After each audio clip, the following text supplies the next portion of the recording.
لا الہ الا اللہ لا الہ الا اللہ۔ السلام علیکم ورحمۃ اللہ وبرکاتہ، نحمده ونصلی علی رسولہ الکریم، اما بعد فاعوذ باللہ من الشیطان الرجیم، بسم اللہ الرحمن الرحیم، رب اشرح لی صدری ویسر لی امری واحلل عقدۃ من لسانی یفقہوا قولی۔ آج ہم انشاءاللہ جنت کے بارے میں پڑھیں گے کہ جنت کیا ہے، اس کے کون سے مختلف نام ہیں، اس کا حسن کیسا ہے، اس میں جانے والوں کی تعداد کتنی ہے، اہل جنت کی صفات کیا ہیں، ان کے چہرے کیسے ہوں گے، ان کے دیگر اوصاف کیا ہوں گے، جنت کے دروازے کیسے ہوں گے، ان میں جانے والوں کے اعمال کیسے ہوں گے، جنت کے درجات، جنت الفردوس، پھر اسی طرح اہل جنت کا لباس، زیور، برتن، کھانا پینا، ان کے تکیے، قالین، بچھونے، بستر، پلنگ، مسندیں، بیویاں، خادم، ان کی گفتگو، ان کی خواہشات، پھر جنت کے بازار، پھر جنت کے سردار، پھر جنتی عورتیں، اور اسی طرح دیگر ٹاپکس بھی انشاءاللہ کور ہوں گے اس میں۔ جنت متقین کا گھر ہے، جنت متقین سے کچھ بھی دور نہ ہوگی۔ سورۃ قاف میں اللہ تعالیٰ فرماتے ہیں وَأُزْلِفَتِ الْجَنَّةُ لِلْمُتَّقِينَ غَيْرَ بَعِيدٍ هَذَا مَا تُوعَدُونَ لِكُلِّ أَوَّابٍ حَفِيظٍ مَنْ خَشِيَ الرَّحْمَنَ بِالْغَيْبِ وَجَاءَ بِقَلْبٍ منیب ادخلوها بسلام ذلك يوم الخلود لهم ما يشاءون فيها ولدينا مزید۔ اور جنت متقین کے لیے قریب کر دی جائے گی، جو کچھ دور نہ ہوگی۔ یہ ہے جس کا تم سے وعدہ کیا جاتا تھا، ہر اس شخص کے لیے جو بہت رجوع کرنے والا، خوب حفاظت کرنے والا ہو، جو رحمان سے بغیر دیکھے ڈر گیا اور رجوع کرنے والا دل لے کر آیا۔ اس میں سلامتی کے ساتھ داخل ہو جاؤ، یہی ہمیشہ رہنے کا دن ہے۔ وہاں ان کے لیے جو کچھ وہ چاہیں گے اس میں ہوگا، اور ہمارے پاس مزید بھی ہے، یعنی ان کی چاہت سے زیادہ بھی ہے۔ جنت کا لفظ عربی زبان میں جیم نون نون سے ہے۔ جنہ کا مطلب ہوتا ہے چھپانا۔ جنوں کو جن اس لیے کہا جاتا ہے کہ وہ نگاہوں سے چھپے ہوئے ہیں، اوجھل ہیں۔ جنین جو ماں کے پیٹ میں ہوتا ہے وہ بھی چھپا ہوا ہوتا ہے۔ جنون اللیل کہتے ہیں شدید تاریکی کو، جو چیز رات میں ہوتی ہے تاریکی اس کو ڈھانپ لیتی ہے۔ لیکن جنت کو پھر جنت کیوں کہا جاتا ہے؟ کیونکہ اس میں ایسے گھنے باغات ہوں گے کہ وہ ایک طرح سے ڈھانپے ہوئے ہوں گے، سایہ کیے ہوئے ہوں گے۔ لیکن یہ تو اس کا لفظی معنی ہے، حقیقت میں وہ اللہ کے مومن بندوں کا عزت والا گھر ہے۔ اسے اللہ نے اپنے مومن بندوں کے لیے تیار کیا ہے، اور ان جنتوں میں اپنے معزز چہرے کے دیدار کے ساتھ ان کی تکریم کی ہے، ان کی عزت کی ہے۔ جنت میں ہمیشہ کی اور قائم رہنے والی نعمتیں ہیں، جنہیں کسی آنکھ نے دیکھا نہیں، کسی کان نے سنا نہیں، اور نہ ہی کسی انسان کے دل میں اس کا تصور پیدا ہوا ہے۔ جیسا کہ اللہ تعالیٰ فرماتے ہیں فَلَا تَعْلَمُ نَفْسٌ مَّا أُخْفِيَ لَهُم مِّن قُرَّةِ أَعْيُنٍ جَزَاءً بِمَا كَانُوا يَعْمَلُونَ، پس کوئی شخص نہیں جانتا کہ ان کے لیے آنکھوں کی ٹھنڈک میں سے کیا کچھ چھپا کر رکھا گیا ہے، اس عمل کی جزا کے لیے جو وہ کیا کرتے تھے۔ تو جنت اللہ کے مہمانوں کے رہنے کی جگہ ہے۔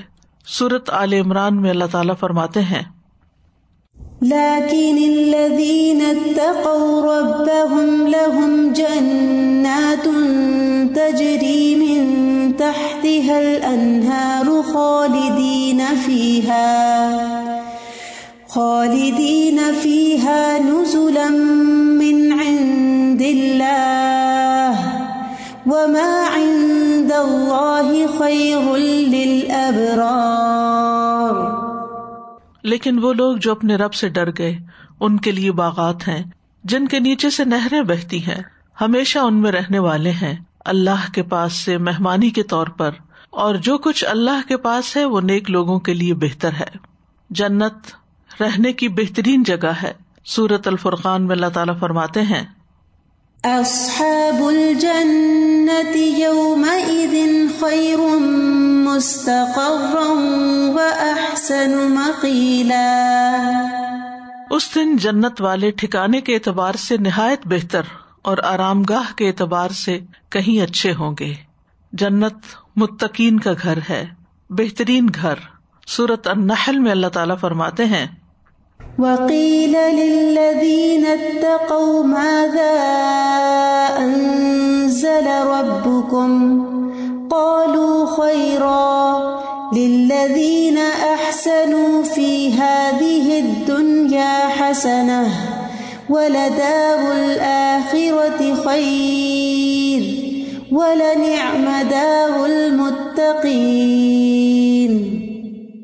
اور آخرت کا گھر تو کہیں بہتر ہے، وَلَنِعْمَ دَارُ الْمُتَّقِينَ، اور یقیناً ڈرنے والوں کا گھر بہت اچھا ہے۔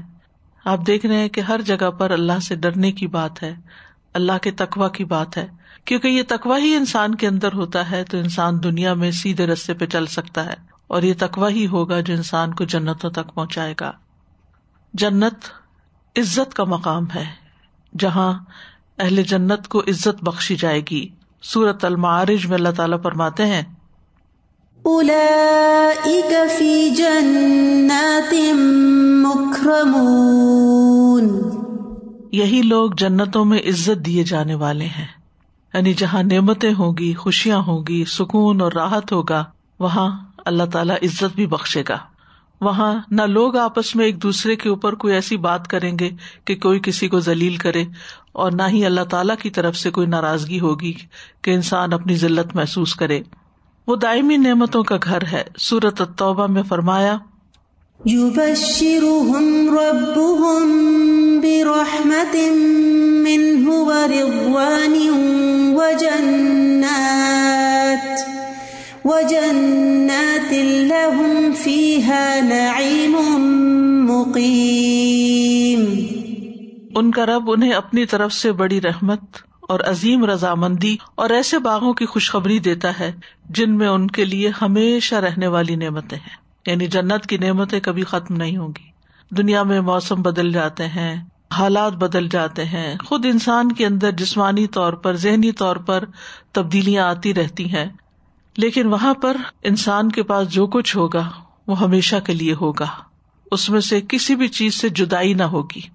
سورۃ النحل میں فرمایا ما عندکم ينفد وما عند اللہ باق وَلَنَجْزِيَنَّ الَّذِينَ صَبَرُوا أَجْرَهُمْ بِأَحْسَنِ مَا كَانُوا يَعْمَلُونَ۔ جو کچھ تمہارے پاس ہے وہ ختم ہو جائے گا، اور جو اللہ کے پاس ہے وہ باقی رہنے والا ہے۔ دنیا میں ہم جو بھی کچھ جمع کر لیں، کچھ بھی اکٹھا کر لیں، لاکرز میں رکھ لیں، سنبھال کے رکھیں، لیکن ختم ہی ہو جائے گا، یا پھر ہم خود ختم ہو جائیں گے۔ اگر کچھ باقی بھی رہ گیا تو پھر ہمارے کسی کام کا نہیں، لیکن وہاں انسان بھی باقی رہیں گے اور اس کے ساتھ نعمتیں بھی باقی ہوں گی، اور ہمیشہ ہمیشہ کی خوشیاں۔ وہ اصل عیش کا گھر ہے۔ سورۃ النحل کی آیت نمبر 31 میں اللہ تعالیٰ فرماتے ہیں جنات عدن يدخلونها تجری من تحتها الانہار لهم فيها ما يشاءون كذلك يجزي الله المتقين۔ ہمیشگی کے باغات جن میں وہ داخل ہوں گے، ان کے نیچے سے نہریں بہتی ہوں گی، ان کے لیے ان میں جو وہ چاہیں گے موجود ہوگا۔ دنیا میں تو ایسا ہو نہیں سکتا کہ جو ہم چاہیں وہ ہو، لیکن وہاں ایسا ہی ہوگا۔ اسی طرح اللہ ڈرنے والوں کو جزا دیتا ہے، تقوی والوں کو یہی جزا دیتا ہے۔ پھر تقوی کی بات ہے، جنت اور تقوی لازم و ملزوم ہے۔ جنت خواہشات کے پورا ہونے کی جگہ ہے۔ دنیا میں تو انسان کی اتنی خواہشیں ہوتی ہیں کہ جیسے مرزا غالب نے کہا کہ ہزاروں خواہشیں ایسی کہ ہر خواہش پہ دم نکلے، کہ ہر چیز انسان کی اسے ایسی اہم معلوم ہوتی ہے کہ وہ سمجھتا ہے کہ اگر یہ میری زندگی میں نہ ہوئی تو میں ختم ہو جاؤں گا. لیکن بہت سی خواہشات انسان کی دنیا میں پوری نہیں ہوتی، لیکن وہاں تمام خواہشات پوری ہوں گی. سورۃ فصلت میں فرمایا نحن اولیاؤکم فی الحیاۃ الدنیا وفی الآخرہ وَلَكُمْ فِيهَا مَا تَشْتَهِي أَنفُسُكُمْ وَلَكُمْ فِيهَا مَا تَدَّعُونَ نُزُلًا مِّنْ غَفُورٍ رَّحِيمٍ. ہم تمہارے دوست ہیں دنیا میں بھی اور آخرت میں بھی، اور وہاں تمہارے لیے جو جی چاہے گا تمہیں ملے گا، اور جو کچھ مانگو گے تمہارا ہوگا. یہ بخشنے والے مہربان کی طرف سے مہمانی ہوگی. جنت مزے میں مشغول رہنے کی جگہ ہے، یعنی وہاں ہر دم فن، ہر دم نعمتیں، ہر دم ایک نئی ایسی چیز ہوگی کہ جس سے ان کا دل کبھی بھی جنت سے بھرے گا نہیں، اکتائے گا نہیں. سورۃ یاسین میں فرمایا ان اصحاب الجنۃ اليوم فی شغل فاکہون. بے شک جنت کے رہنے والے آج ایک شغل میں خوش ہیں، یعنی ان کی مرضی کے کام ہوں گے، ان کی مرضی کی دلچسپیاں ہوں گی، اور اس کے ساتھ ساتھ اس پر وہ خوش بھی ہوں گے. سورۃ الطور میں فرمایا ان المتقین فی جنات ونعیم فاکہین بما آتاہم ربہم ووقاہم ربہم عذاب الجحیم. بے شک متقی لوگ باغوں اور بڑی نعمت میں ہیں، لطف اٹھانے والے اس سے جو ان کے رب نے انہیں دیا، اور ان کے رب نے انہیں بھڑکتی ہوئی آگ کے عذاب سے بچا لیا. یعنی نعمتیں ہی نعمتیں باغوں کے اندر، اور اس کے ساتھ ساتھ خوشیاں ہی خوشیاں، انجوائمنٹ، لطف اٹھا رہے ہوں گے. دنیا میں بعض اوقات انسان کے پاس بہت سی نعمتیں ہوتی ہیں، لیکن وہ ان سے لطف نہیں اٹھا سکتا، کبھی بیماری کی وجہ سے، کبھی کسی غم کی وجہ سے، کبھی کسی خوف کی وجہ سے. لیکن وہاں کی نعمتوں سے انسان لطف اندوز ہو سکیں گے. پھر جنت بہترین رزق پانے کی جگہ ہے. سورۃ الطلاق میں اللہ تعالیٰ فرماتے ہیں وَمَن يُؤْمِن بِاللَّهِ وَيَعْمَلْ صَالِحًا يُدْخِلْهُ جَنَّاتٍ تَجْرِي مِن تَحْتِهَا الْأَنْهَارُ جنات تجری من تحتها الانہار خالدین فیہا ابدا قد احسن اللہ لہ رزقا. اور جو اللہ پر ایمان لائے اور نیک عمل کرے وہ اسے ایسے باغوں میں داخل کرے گا جن کے نیچے سے نہریں بہتی ہیں، ان میں ہمیشہ رہنے والے ہیں ہمیشہ. بلا شبہ اللہ نے اس کے لیے اچھا رزق بنایا ہے. یعنی وہاں من پسند کا کھانا ہوگا اور بہترین سے بہترین، اور ویسے بھی جو کچھ انسان کھائے گا وہ اس کے لیے اذیت کا باعث نہیں بنے گا، بلکہ صرف پلیزر اور انجوائمنٹ کا ذریعہ ہوگا. جنت نیک بندوں سے رحمان کا وعدہ ہے. سورۃ مریم میں آتا ہے جنات عدن التي وعد الرحمن عباده بالغیب انه كان وعده مأتیا. ہمیشگی کے باغات میں جن کا رحمان نے اپنے بندوں سے ان کے بن دیکھے وعدہ کیا ہے، یعنی انہوں نے دیکھا نہیں جنت کو، لیکن پھر بھی اللہ سبحانہ تعالیٰ کے وعدے پر یقین ہے. بلا شبہ حقیقت یہ ہے کہ اس کا وعدہ ہمیشہ سے پورا ہو کر رہنے والا ہے. یعنی اللہ سبحانہ تعالیٰ اپنے وعدوں کے خلاف نہیں کرتا. اگر کوئی شخص وہ ٹرمز اینڈ کنڈیشنز پوری کر دیتا ہے جو جنت میں جانے کے لیے ہے، تو پھر اللہ سبحانہ تعالیٰ بھی اپنے وعدے کو پورا کر دیں گے. لیکن یاد رکھیے کہ جنت ایک مہنگا سودا بھی ہے. رسول اللہ صلی اللہ علیہ وسلم نے فرمایا جو ڈر گیا وہ اول رات چل پڑا، یعنی وہ اپنا سفر جلدی شروع کر دیتا ہے، بڑھاپے کا انتظار نہیں کرتا. اور جو اول رات چل پڑا وہ منزل پہ پہنچ گیا. سن لو بے شک اللہ کا سودا بڑا مہنگا ہے، یعنی جنت سستی نہیں ہے. سن لو بے شک اللہ کا سودا جنت ہے. تو جو جنت لینا چاہتا ہے وہ پھر اس کی قیمت بھی ادا کرے. اور اس کی قیمت کیا ہے؟ نیک اعمال، اللہ کی رضا اور پسند کے اعمال. بہرحال دنیا میں جتنی بھی نعمتیں ہیں ان کے مقابلے میں جنت ہمیشگی کی ہے اور دنیا کے مقابلے میں کہیں بہتر ہے. سورۃ آل عمران میں اللہ تعالیٰ فرماتے ہیں زُيِّنَ لِلنَّاسِ حُبُّ الشَّهَوَاتِ مِنَ النِّسَاءِ وَالْبَنِينَ وَالْقَنَاطِيرِ الْمُقَنطَرَةِ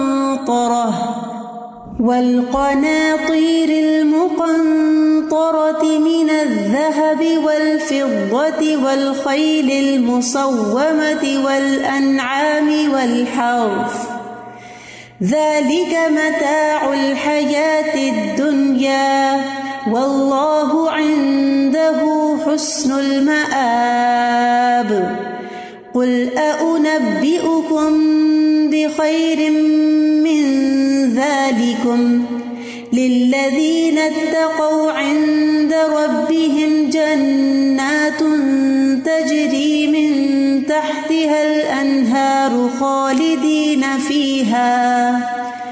خالدين فيها وأزواج مطهرة ورضوان من الله والله بصير بالعباد. جو عورتیں اور بیٹے اور سونے اور چاندی کے جمع کیے ہوئے خزانے اور نشان لگائے ہوئے گھوڑے اور مویشی اور کھیتی ہیں، یہ دنیا کی زندگی کا سامان ہے اور اللہ ہی ہے جس کے پاس اچھا ٹھکانہ ہے. کہہ دیجئے کیا میں تمہیں اس سے بہتر چیز بتاؤں؟ یعنی دنیا کی کسی بھی نعمت کا تم تصور کر لو اور وہ ساری کی ساری ہر قسم کی تمہارے قدموں میں جمع بھی ہو جائے، پھر بھی اس سے بہتر چیز بھی ہے جو لوگ متقی بنے، جنہوں نے تقوی اختیار کیا، جو اللہ سے ڈرے.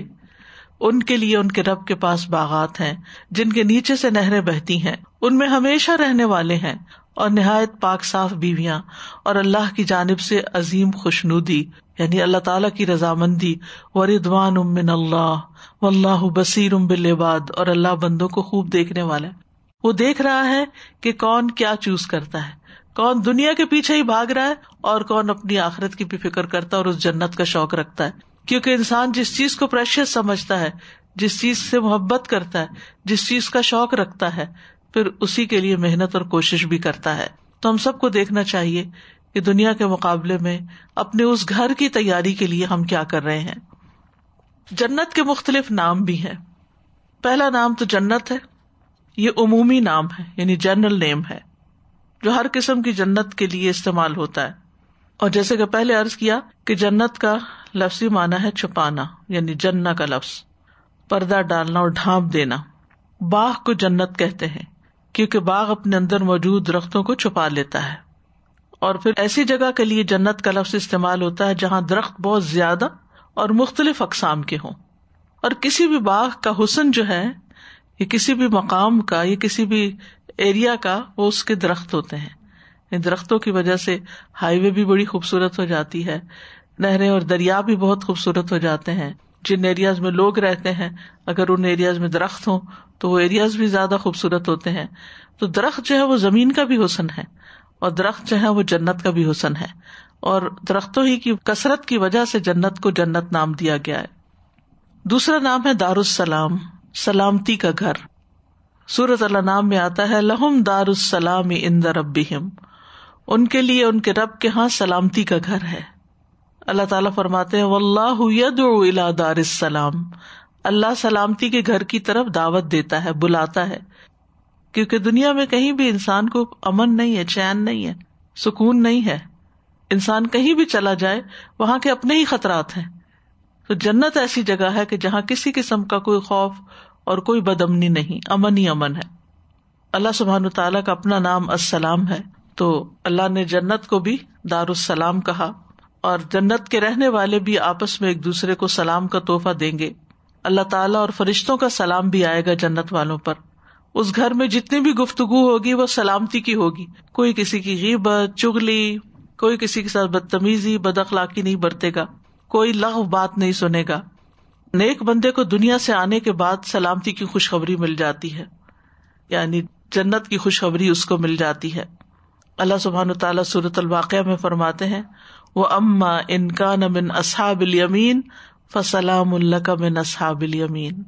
اگر وہ دائیں ہاتھ والوں میں سے ہوا تو کہا جائے گا تجھ پر سلام ہو کہ تو دائیں ہاتھ والوں میں سے ہے. ابن قیم نے اپنی کتاب ہاد الارواح، ایک ہوتا ہادی دو چشمی ایک کے ساتھ ہوتی ہے، ہا حلوے والی، ہاد الارواح میں اس بات کو ثابت کیا ہے کہ اس کا مطلب ہے کہ اے دنیا سے کوچ کرنے والے یعنی فوت ہونے والے، تم پر سلامتی ہو، جو دنیا سے اور دنیا کی تکلیفوں اور جہنم اور اس کے عذاب سے سلامتی میں آ گئے. یعنی جو بندہ اللہ جس سے راضی ہو جائے، نیک ہو، اس کی پسند کے مطابق زندگی گزارے، تو موت کے وقت ہی اس کو پتہ چل جاتا ہے کہ اب اس کا انجام کیا ہے، وہ کہاں جانے والا ہے. اگر اس کو سلام کر دیا گیا، فرشتوں کا سلام اس کو مل گیا، تو بس اس کی نجات ہو گئی، امن میں آ گیا. تو دنیا سے رخصت ہوتے وقت اس کو سلامتی کی خوشخبری دی جاتی ہے، اور پھر فرشتہ اس کی روح نکالتا ہے اور اس کو کہتا ہے کہ تمہیں روح و ریحان کی خوشخبری ہو، اور ایسے رب کے ساتھ جو غصے میں نہیں، اور جو کچھ آخرت میں ہے ان میں سے یہ مومنوں کے لیے پہلی بشارت ہوتی ہے. یعنی سب سے پہلی خوشخبری موت کے وقت ملتی ہے، اور یہ وہ خوش قسمت لوگ ہیں کہ جو اللہ کی اطاعت کے مطابق تقوی والی زندگی بسر کرتے ہیں. تیسرا نام جنت کا دار الخلد ہے، ہمیشگی کا گھر، ہمیشہ ہمیشہ رہنے کے لیے. کیونکہ جنت سے کوئی سفر کر کے، کوچ کر کے، ہجرت کر کے نہ خود نکلے گا اور نہ کوئی اس کو نکال سکے گا وہاں سے. خلود کہتے ہیں ہمیشگی کو. تو جو جنت میں ایک دفعہ چلا گیا پھر وہ وہاں سے نہیں نکالا جائے گا. جہنم میں جانے والے تو سزا بھگتنے کے بعد نکال لیے جائیں گے، لیکن جنت سے کوئی نہیں نکالا جائے گا. چوتھا نام ہے اس کا دار المقامہ، ہمیشہ رہنے کا گھر. قرآن مجید میں یہ نام آیا ہے، سورۃ فاطر میں آتا ہے وقالوا الحمد للہ الذی اذہب عنا الحزن ان ربنا لغفور شکور الذی احلنا دار المقامۃ من فضلہ لا یمسنا فیہا نصب ولا یمسنا فیہا لغوب. اور وہ کہیں گے سب تعریف اس اللہ کی ہے جس نے ہم سے غم دور کر دیا. مومن کا سب سے بڑا غم اور غم کیا ہوتا ہے کہ میرا کیا بنے گا، آخرت کیسی ہوگی، موت کیسی آئے گی، قبر کیسی ہوگی، حشر میں کیا ہوگا. تو جب لوگ جنت میں داخل ہو جائیں گے تو وہ کہیں گے سب تعریف اس اللہ کی جس نے ہم سے ہم و غم دور کر دیا. کیونکہ پل صراط پر سے بھی گزرتے ہوئے خوف آئے گا کہ کہیں گر نہ پڑے اس میں. حضرت عمر تو کہا کرتے تھے نا کہ میرا اگر ایک قدم جنت کے اندر اور ابھی ایک باہر ہے تو مجھے پھر بھی ڈر ہوگا جب تک میں پورا اندر نہ چلا جاؤں. تو مومن کا ہم اور غم اسی وقت دور ہوگا جب وہ جنت کے اندر پہنچ جائے گا. بے شک ہمارا رب یقیناً بے حد بخشنے والا نہایت قدردان ہے، جس نے ہمیں اپنے فضل سے ہمیشہ رہنے کے گھر میں لا اتارا، دار المقامہ. نہ ہمیں اس میں کوئی تکلیف پہنچتی ہے اور نہ ہمیں اس میں کوئی تھکاوٹ پہنچتی ہے، کسی طرح کی کوئی تکلیف نہیں. دنیا میں آپ دیکھیں کوئی انسان آپ کو نہ بھی تکلیف دے تو بعض اوقات آپ خود ہی سلپ ہو جاتے ہیں، کہیں سے کسی چیز سے ٹھوکر لگ جاتی، پلنگ سے ٹھوکر لگ جاتی، دروازے سے لگ جاتی ہے، کہیں سر پہ کوئی چوٹ لگ جاتی ہے. یعنی انسان کو پتہ ہی نہیں چلتا، کہیں نہ کہیں سے کچھ نہ کچھ، کبھی سردی زیادہ ہو جاتی ہے، کبھی گرمی زیادہ ہو جاتی ہے، کبھی نیند نہیں آتی، کبھی زیادہ نیند آ رہی ہوتی ہے، کبھی بھوک نہیں لگتی، کبھی بہت بھوک لگ رہی ہوتی ہے. یعنی انسان کو خود اپنی بھی سمجھ نہیں آتی کہ اس کے ساتھ ہو کیا رہا ہے اور کیوں ہو رہا ہے. یعنی چیزیں آپ کے اپنے کنٹرول میں بھی نہیں ہوتی. لیکن وہاں پر نہ کوئی تکلیف نہ کوئی تھکاوٹ. یعنی دنیا میں تو اگر آپ آرام بھی زیادہ کریں پھر بھی تھکاوٹ شروع ہو جاتی، زیادہ سو جائے تب بھی تھکاوٹ ہو جاتی، کام کر رہے پھر تھکاوٹ ہو جاتی، کھا پی لے زیادہ تو پھر بھی تھکاوٹ ہو جاتی کیونکہ اب آپ کو آرام چاہیے. یعنی کچھ بھی آپ کر لیں، اچھا کریں نہیں کریں، لیکن آپ اس سے نکل نہیں سکتے. اور سارا دن کام کرنے کے بعد آپ کے لیے لازم ہو جاتا کہ آپ سوئیں. لیکن جنت میں نیند نہیں ہوگی، جنت میں کوئی بھی نہیں سوئے گا تاکہ وہ زیادہ سے زیادہ نعمتوں کو انجوائے کر سکے. تو بہرحال وہاں نہ کوئی تھکاوٹ ہوگی اور نہ کوئی تکلیف ہوگی. مقاتل کہتے ہیں کہ ہمیں اللہ نے دار الخلود میں اتار دیا اور وہ اس میں ہمیشہ رہیں گے، نہ ان کو موت آئے گی، نہ وہ نقل مکانی کریں گے. پانچواں نام ہے جنت المأوا. یہ اوا یا اوی سے ہے، اس کا مطلب ہوتا ہے کہ وہ جگہ تک پہنچ گیا. قرآن مجید میں سورۃ النجم میں آتا ہے عند سدرۃ المنتہا عندہا جنت المأوا. آخری حد کی بیری کے پاس، اسی کے پاس ہمیشہ رہنے کی جنت ہے. لیکن جنت المأوا جو ہے وہ خاص بندوں کی رہائش گاہ ہے. عطا ابن عباس سے روایت کرتے ہیں یہ وہ جنت ہے جہاں جبریل علیہ السلام اور فرشتے جگہ پکڑتے ہیں. مقاتل کہتے ہیں یہ وہ جنت ہے جس میں شہداء کی روحیں جگہ پکڑتی ہیں. چھٹا ہے جنات و عدن. قرآن مجید میں عدن لفظ جو ہے یہ کسی خاص جنت کے بارے میں نہیں آیا. ہر جنت کو جنات عدن کہا گیا ہے. اور جنت کی بناوٹ کے بارے میں آتا ہے اس کی ایک اینٹ سونے کی اور ایک چاندی کی. تو یہاں جنت عدن کو خاص نہیں کیا گیا بلکہ عمومی طور پر جنت کی بناوٹ کا ذکر ہے. تمام جنتوں کو جنات عدن کہا جاتا ہے اور تمام جنتیں جنت عدن ہیں. اور ایک قول یہ ہے کہ یہ جنت کے مجموعی ناموں میں سے ایک نام ہے. جیسے جنت ہے ایسی جنت عدن ہے. محقق کہتے ہیں صحیح بات یہ ہے کہ یہ تمام جنتوں کا نام ہے، چنانچہ تمام جنتوں کو جنات و عدن کہتے ہیں. سورۃ مریم میں آتا ہے جنات عدن التی وعد الرحمن عبادہ بالغیب، ہمیشگی کے باغات ہیں جن کا رحمان نے اپنے بندوں سے بن دیکھے وعدہ کیا ہے. سورۃ فاطر میں آتا ہے جنات عدن یدخلونہا یحلون فیہا من اساور من ذہب ولؤلؤا ولباسہم فیہا حریر، ہمیشگی کے باغات جن میں وہ داخل ہوں گے ان میں انہیں سونے کے کنگن اور موتی پہنائے جائیں گے اور ان کا لباس اس میں ریشم ہوگا. ایک اور جگہ پر آتا ہے سورۃ صف میں ومساکن طیبۃ فی جنات عدن، اور رہنے کی پاکیزہ جگہوں میں جو ہمیشہ رہنے کے باغوں میں ہیں. اور عدن کا لفظی معنی ہوتا ہے قیام کرنا، کسی جگہ پر مقیم ہو جانا. عدنت البلد کا معنی ہوتا ہے کہ میں نے فلاں شہر کو اپنا وطن بنا لیا. جوہری کہتے ہیں کہ اس سے مراد وہ جنت جہاں بسیرا کیا جائے گا. تو جنت عدن اللہ نے اپنے ہاتھ سے بنائی ہے. مجاہد سے مروی ہے کہ عبداللہ ابن عمر نے کہا اللہ نے 4 چیزوں کو اپنے ہاتھ سے پیدا کیا، عرش، قلم، آدم اور جنت عدن. پھر تمام مخلوقات سے کہا کہ ہو جا تو وہ ہو گئی. تو اس سے یہ پتہ چلتا ہے کہ عرش کی بھی ایک ویلیو ہے. اللہ تعالیٰ عرش کی طرف اپنے آپ کو نسبت دیتے ہیں رب العرش العظیم. قلم کی عزت کرنی چاہیے، اس لیے علماء جو تھے وہ قلم کو نیچے نہیں گرنے دیتے تھے جیسے کاغذ کو. وہ کہتے تھے کہ یہ قلم کی عزت اور مقام کے خلاف ہے. ہمارے یہاں تو نہ کاغذ کی عزت ہے، اس اخباروں کے اوپر پاؤں رکھ دیتے ہیں، ان کو گاڑی میں رکھ دیتے ہیں. جب سنو وغیرہ پڑتی ہے تو پاؤں گیلے اندر جاتے ہیں گاڑی میں، تو اخباریں رکھی ہوئی ہوتی ہے کہ اس کے اوپر پاؤں رکھ لیں. بھئی یہ کیسے؟ یہ علم کی اتنی ذلت، چاہے کوئی بھی علم ہو لکھا ہوا. مسلمانوں کا جو دین ہے ہمارا، یہ ہمیں ادب سکھاتا ہے، اللہ کے ساتھ ادب، رسول کے ساتھ ادب، تمام انبیاء کا ادب، صحابہ کا ادب، تمام مومنوں کا ادب، علماء کا ادب، والدین کا ادب، بزرگوں کا ادب، استادوں کا ادب، کتابوں کا ادب، قلم کا ادب. تو نیکسٹ ٹائم جب آپ کو پین یا پینسل نیچے گرے ہوئے دیکھیں تو اس کو اٹھا لیں. پھر آدم علیہ السلام، یعنی انسان کو اللہ نے عزت بخشی. قرآن مجید میں آتا ہے نا وَلَقَدْ كَرَّمْنَا بنی آدم، ہم نے بنی آدم کو عزت بخشی. یعنی آدم علیہ السلام کو عزت بخشی اور پھر ان کی اولاد کو بھی عزت بخشی.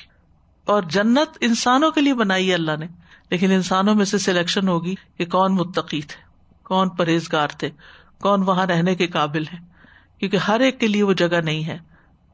اور پھر جنت عدن. تو اللہ تعالیٰ اپنی مخلوق کو اعزاز بخشتا ہے. جن چیزوں کو اس نے اپنے ہاتھ سے بنایا، اس کے بتانے کا مقصد کیا ہے کہ یہ تمام مخلوقات میں سے خاص الخاص چیزیں ہیں جنہیں اللہ سبحانہ وتعالیٰ کی خصوصی توجہ حاصل ہوئی ہے. 7واں نام دار الحیوان ہے، دار الحیوان. وَإِنَّ الدَّارَ الْآخِرَةَ لَهِيَ الْحَيَوَانُ، بے شک آخری گھر یقیناً وہی اصل زندگی ہے. مفسرین کہتے ہیں دار الآخرہ کا معنی ہے جنت، اور وہی دار الحیوان ہے، یعنی زندگی کا گھر ہے کیونکہ وہاں موت نہیں ہے. اس وجہ سے حیوان کا مطلب ہوتا ہے زندگی. عربی میں حیوان جو ہے نا، اردو کا حیوان نہیں. 8واں نام ہے فردوس. قرآن میں اس نام کا ذکر آتا ہے.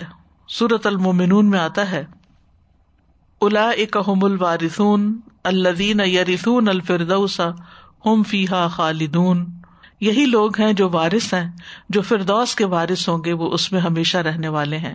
اور اللہ تعالیٰ کا فرمان ہے ان الذین آمنوا وعملوا الصالحات کانت لہم جنات الفردوس نزلا.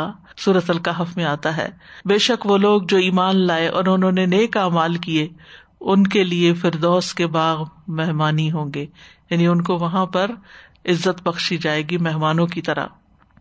فردوس کا کیا معنی ہے؟ کعب کہتے ہیں فردوس وہ باغ ہوتا ہے جس میں انگور ہو. لیس کہتے ہیں فردوس انگوروں کی بیلوں والی جنت ہے، کرمن مفردسن.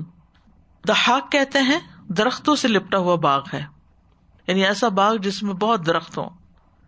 پھر ایک اور معنی یہ کیا گیا ہے کہ یہ ایسا باغ ہے جس میں وہ تمام اقسام کے درخت موجود ہوتے ہیں جو باغات میں پائے جاتے ہیں. ایک قول یہ بھی ہے کہ یہ عربی لغت نہیں ہے، یعنی یہ رومی زبان کا لفظ ہے، اور اسی سے پیراڈائز یعنی فردوس اور پیراڈائز اور پرادیس، اور عربی زبان میں اس کا معنی باغ ہے. 9واں نام جنت کا جنات النعیم ہے. سورۃ لقمان میں اللہ تعالیٰ فرماتے ہیں ان الذین آمنوا وعملوا الصالحات لہم جنات النعیم، بے شک وہ لوگ جو ایمان لائے اور انہوں نے نیک کام کیے ان کے لیے نعمت کے باغات ہیں. اور یہ ایک ایسا جامع نام ہے جنات النعیم جس میں تمام جنتیں جمع ہو جاتی ہیں، کیونکہ ہر جنت میں نعمتیں ہیں، دائمی نعمتیں. نمبر 10 المقام الامین، یہ 10واں نام ہے.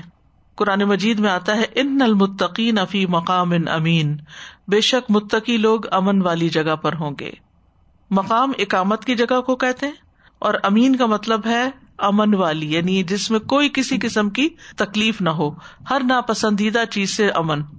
11واں نام ہے مقعد صدق، جو سورۃ القمر میں آتا ہے ان المتقین فی جنات و نہر فی مقعد صدق عند ملیک مقتدر، بے شک بچ کر چلنے والے باغوں اور نہروں میں ہوں گے. پھر متقی لوگوں کی بات ہے، صدق کی مجلس میں، عظیم بادشاہ کے پاس جو بے حد قدرت والا ہے.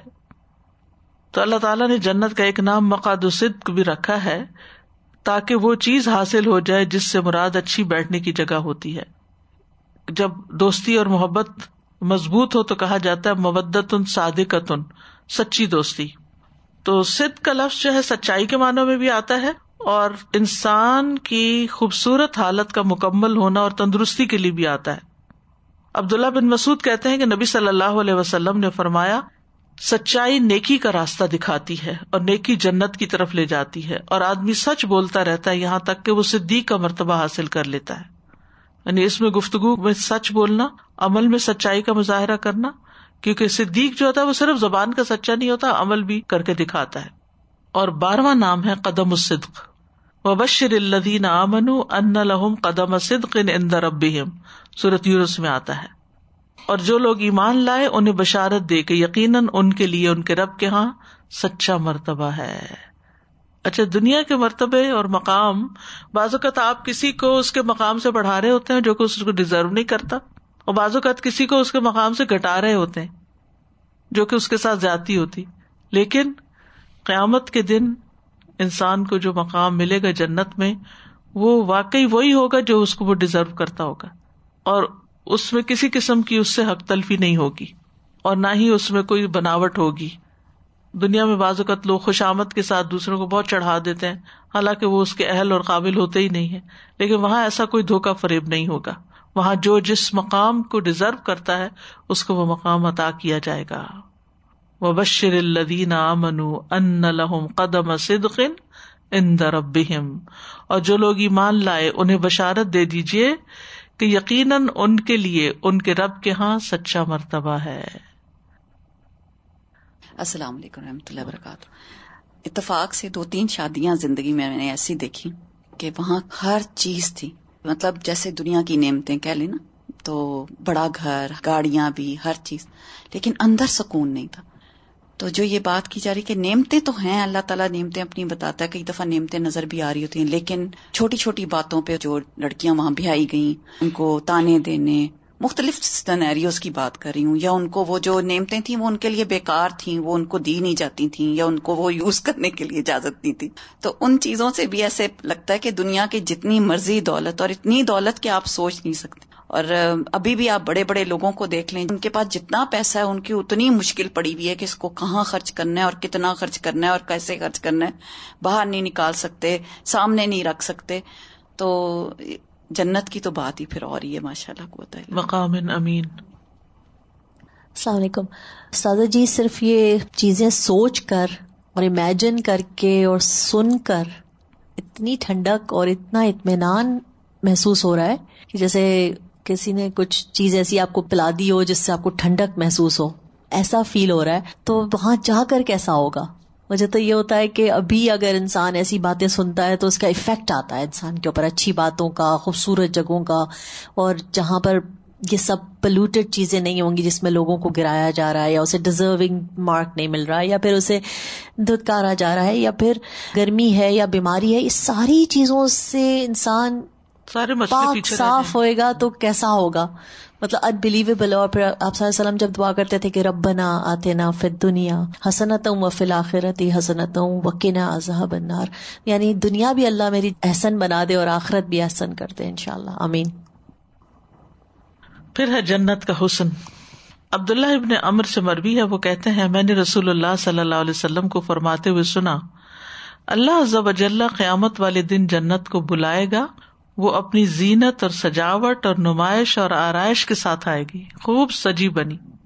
پھر اللہ تعالیٰ فرمائے گا میرے وہ بندے کہاں ہیں جنہوں نے میرے راستے میں قتال کیا اور ان سے قتال کیا گیا، انہیں میرے راستے میں تکالیف دی گئیں اور انہوں نے میرے راستے میں جہاد کیا. میرے بندو تم جنت میں داخل ہو جاؤ.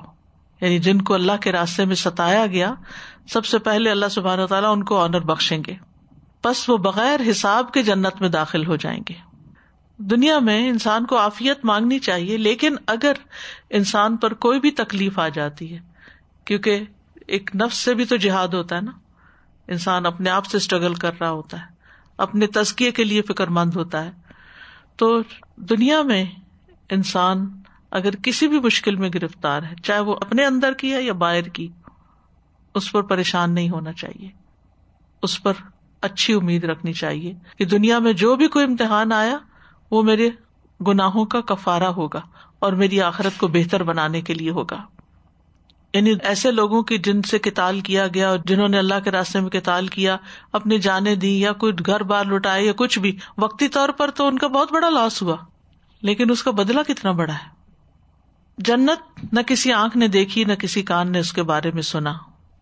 سورۃ السجدہ میں اللہ تعالیٰ فرماتے ہیں فَلَا تَعْلَمُ نَفْسٌ مَّا أُخْفِيَ لَهُم مِّن قُرَّةِ أَعْيُنٍ جَزَاءً بِمَا كَانُوا يَعْمَلُونَ أَفَمَن كَانَ مُؤْمِنًا كَمَن كَانَ فَاسِقًا لَا يَسْتَوُونَ أَمَّا الَّذِينَ آمَنُوا وَعَمِلُوا الصَّالِحَاتِ فَلَهُمْ جَنَّاتُ الْمَأْوَىٰ نُزُلًا بِمَا كَانُوا يَعْمَلُونَ. بس کوئی شخص نہیں جانتا ان کے لیے آنکھوں کی ٹھنڈک میں سے کیا کچھ چھپا کر رکھا گیا ہے اس عمل کی جزا کے لیے جو وہ کیا کرتے تھے. تو کیا وہ شخص جو مومن ہو وہ اس کی طرح ہے جو نافرمان ہو؟ یہ دونوں برابر نہیں ہو سکتے. لیکن وہ لوگ جو ایمان لائے اور انہوں نے نیک اعمال کیے تو ان کے لیے رہنے کے باغات ہیں، مہمانی ہے اس کے بدلے میں جو وہ کیا کرتے تھے. نزلم بما کانوا یعملون. تو جنت کی قیمت عمل ہے، عمل صالح. نبی صلی اللہ علیہ وسلم نے بھی فرمایا، اللہ تعالیٰ فرماتے ہیں میں نے اپنے نیک بندوں کے لیے ایسی ایسی چیزیں تیار کر رکھی ہیں جنہیں نہ کسی آنکھ نے دیکھا ہے، نہ کسی کان نے سنا ہے، نہ ہی کسی انسان کے دل پر ان کا خیال گزرا ہے. یہ اللہ نے ذخیرہ کیا ہوا اور کیا شان ہے ان کی جن کی اللہ نے تمہیں اطلاع دے رکھی ہے. سبحان اللہ. دنیا میں کیا ہوتا ہے کہ جب کوئی ایک شخص کوئی بہت اچھی چیز بنا لیتا ہے نا تو دوسرے اس کا آئیڈیا چرا کے ویسی کاپی کر لیتے ہیں، نقل کر لیتے ہیں اور کچھ نہ کچھ ملتا جلتا بنا لیتے ہیں. آپ نے دیکھا ہوگا اکثر شادیوں پر جب لوگ جاتے ہیں تو اسٹیج سیٹنگ کی تصویریں اتار رہے ہوتے ہیں، مختلف آئیڈیاز کو دیکھ دیکھ کے فوٹو بنا رہے ہوتے ہیں، جیولری کی، کپڑوں کی تجسس ہوتا ہے، انہیں پوچھتے ہیں کہاں سے بنوایا، کون ہے ڈیزائنر، کون سا برانڈ ہے، وغیرہ وغیرہ، تاکہ وہ بھی اپنے لیے وہ نعمتیں ایسی حاصل کر لیں. لیکن جنت کے بارے میں تو کوئی آئیڈیا دنیا میں کر ہی نہیں سکتا کہ وہ کہے میں نے دنیا میں جنت بنا لی. دنیا میں جنت نہیں بن سکتی، نہ اس جیسی کوئی چیز بن سکتی، نہ پھلوں میں، نہ کھانوں میں، نہ پہناوے میں، نہ گھروں میں، نہ سجاوٹ، نہ لینڈسکیپ، کچھ بھی نہیں، کچھ بھی ایسا نہیں. کسی کو آئیڈیا ہی نہیں ہے، اتنا حسن ہے وہاں.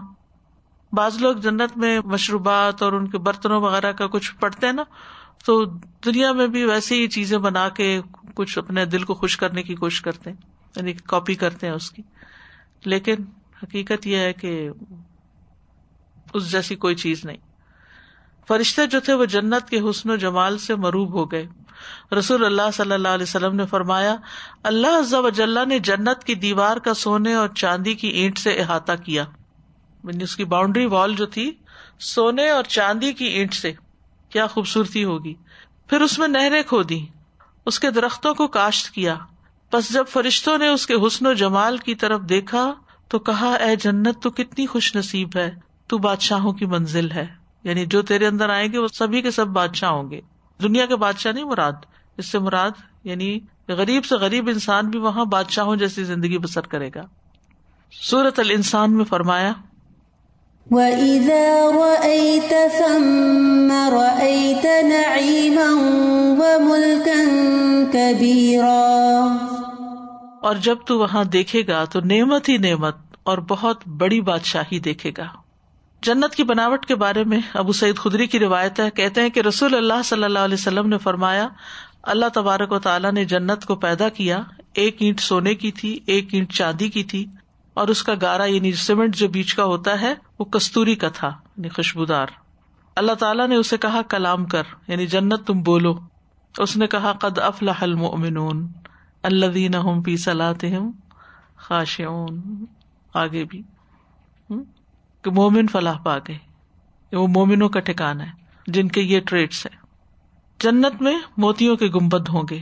رسول اللہ صلی اللہ علیہ وسلم نے واقعہ معراج کا ذکر کرتے ہوئے فرمایا پھر جبریل علیہ السلام مجھے لے کر سدرۃ المنتہا تک پہنچے. اسے کئی رنگ ڈھانپ رہے تھے، میں نہیں جانتا وہ کیا تھے. پھر مجھے جنت میں لے گئے. یعنی دنیا میں اس جیسی کوئی چیز نہیں تو آپ کس سے مثال دے کے کہتے اس طرح کے تھے یا اس طرح کے تھے. میں نہیں جانتا وہ کیا تھے. پھر مجھے جنت میں لے گئے. وہاں کیا دیکھتا ہوں اس کے گنبد تو موتیوں کے ہیں اور اس کی مٹی کستوری کی ہے. اسی طرح ایک اور روایت میں آتا ہے کہ جنت کی مٹی میدے کی طرح سفید ہے، یعنی سفید مٹی ہے وہاں کی.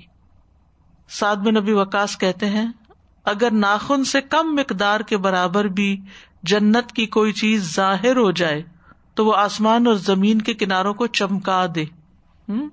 ناخن سے بھی کم مقدار کی کوئی چیز دنیا میں اگر دکھا دی جائے تو آسمان کے کنارے چمک اٹھے.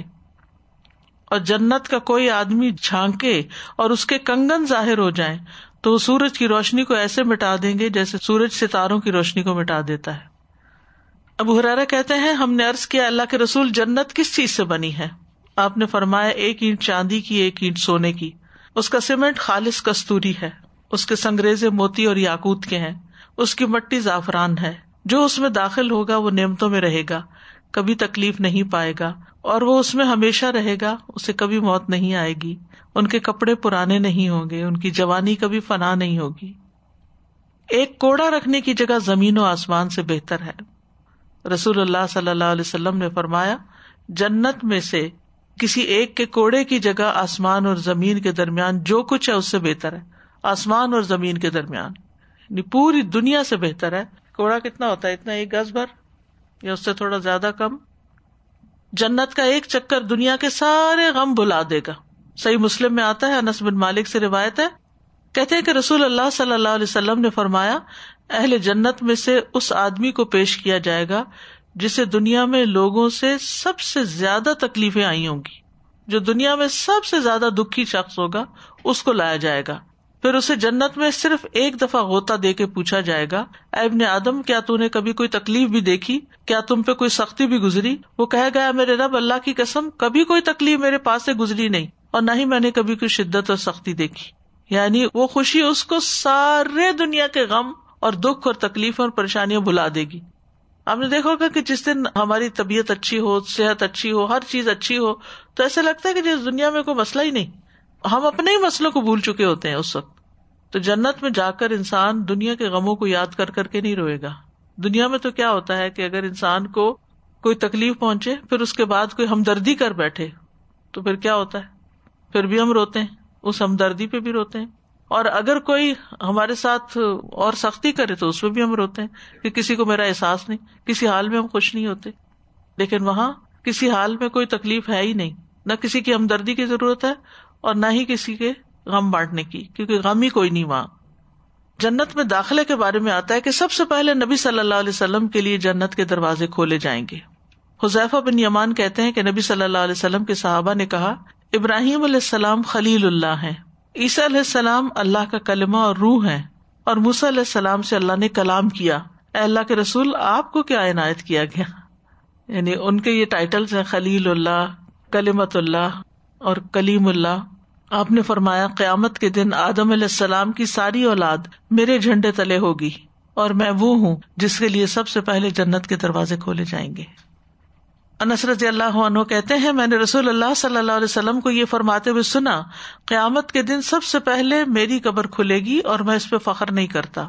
مجھے قابل تعریف جھنڈا دیا جائے گا لواء حمد، میں اس پر بھی فخر نہیں کرتا. میں قیامت کے دن تمام لوگوں کا سردار ہوں گا، میں اس پہ بھی فخر نہیں کرتا. میں جنت کے دروازے پر پہنچ کر اس کا حلقہ پکڑوں گا تو وہ کہیں گے نہیں جنت کے داروغہ یہ کون ہے؟ میں کہوں گا محمد صلی اللہ علیہ وسلم. پس وہ میرے لیے دروازہ کھول دیں گے اور میں جنت میں داخل ہو جاؤں گا. نبی صلی اللہ علیہ وسلم کے ساتھ آپ کی امت بھی سب سے پہلے جنت میں داخل ہوگی. آپ نے فرمایا ہم آخری ہیں پھر بھی قیامت کے دن پہلے ہوں گے اور ہم ہی پہلے جنت میں داخل ہوں گے. یعنی سب سے پہلے امت محمد صلی اللہ علیہ وسلم کا حساب چکایا جائے گا، وہ پل کراس کرے گی اور سب سے پہلے وہ جنت میں جائے گی. عبداللہ ابن عمرو العاص سے روایت ہے کہ رسول اللہ صلی اللہ علیہ وسلم نے صحابہ کرام سے پوچھا کیا تم جانتے ہو کہ اللہ کی مخلوق میں سے سب سے پہلے جنت میں کون داخل ہوں گے؟ صحابہ نے عرض کیا اللہ اور اس کا رسول ہی بہتر جانتے ہیں. آپ نے فرمایا جنت میں سب سے پہلے اللہ کی مخلوق میں سے وہ فقراء اور مہاجرین داخل ہوں گے جن کے آنے پر دروازے بند کر دیے جاتے تھے کہ بس اب ان کی ضرورت نہیں. ان کے ذریعے ناپسندیدہ امور سے بچا جاتا تھا، یعنی جہاں کہیں کوئی مسئلہ ہوتا تھا وہ جا کے اس کو حل کرتے تھے. کوئی جنگوں میں حصہ لینا ویسے بھی، اور اپنی حاجتیں اپنے سینوں میں لیے ہوئے مر جاتے تھے لیکن انہیں پورا نہیں کر سکتے تھے، ادھر ریسورسز کے نہ ہونے کی وجہ سے اور ٹائم کے نہ ہونے کی وجہ سے. اللہ اپنے فرشتوں میں سے جسے چاہیں گے حکم دیں گے کہ ان کے پاس جاؤ اور انہیں سلام کرو. فرشتے عرض کریں گے کہ ہم آسمانوں کے رہنے والے ہیں اور آپ کی مخلوق میں منتخب لوگ، اور آپ ہمیں ان کو سلام کرنے کا حکم دے رہے ہیں. اللہ تعالیٰ فرمائیں گے یہ ایسے لوگ تھے جو صرف میری عبادت کیا کرتے تھے، میرے ساتھ کسی کو شریک نہیں ٹھہراتے تھے. ان پر دروازے بند کر دیے جاتے تھے، ان کے ذریعے ناپسندیدہ امور سے بچا جاتا تھا. یہ اپنی ضروریات اپنے سینوں میں لیے لیے مر جاتے تھے لیکن پورا نہ کر سکتے تھے. چنانچہ فرشتے ان کے پاس آئیں گے اور ہر دروازے سے یہ آواز لگائیں گے سلام علیکم بما صبرتم فنعم عقبی الدار. سلام ہو تم پر اس کے بدلے جو تم نے صبر کیا، سو اچھا ہے اس گھر کا انجام. سلام علیکم بما صبرتم فنعم عقبی الدار. ابو ہریرہ کہتے ہیں رسول اللہ صلی اللہ علیہ وسلم نے فرمایا پہلا گروہ جو جنت میں داخل ہوگا ان کی صورت 14ویں رات کے چاند جیسی ہوگی. وہ نہ وہاں تھوکیں گے، نہ بلغم نکالیں گے، نہ بول و براز کریں گے، یعنی کسی قسم کی کوئی بھی گندگی، کوئی بھی سیکریشنز ان کی نہیں ہوں گی. ان کے برتن سونے کے ہوں گے، ان کی کنگھیاں سونے اور چاندی کی ہوں گی، ان کی انگیٹھیوں میں عود سلگے گا، ان کا پسینہ مسک کا ہوگا. رسول اللہ صلی اللہ علیہ وسلم نے فرمایا میری امت میں 70,000 یا 7 لاکھ آدمی جنت میں جائیں گے. وہ ایک دوسرے کو تھامے ہوں گے، ان کا پہلا ابھی اندر داخل نہ ہونے پائے گا جب تک آخری بھی داخل نہ ہو جائے. ان کے چہرے 14ویں رات کے چاند کی طرح روشن ہوں گے. وآخر دعوانا ان الحمد للہ رب العالمین. سبحانک اللہم وبحمدک اشہد ان لا الہ الا انت استغفرک واتوب الیک. السلام علیکم ورحمۃ اللہ وبرکاتہ.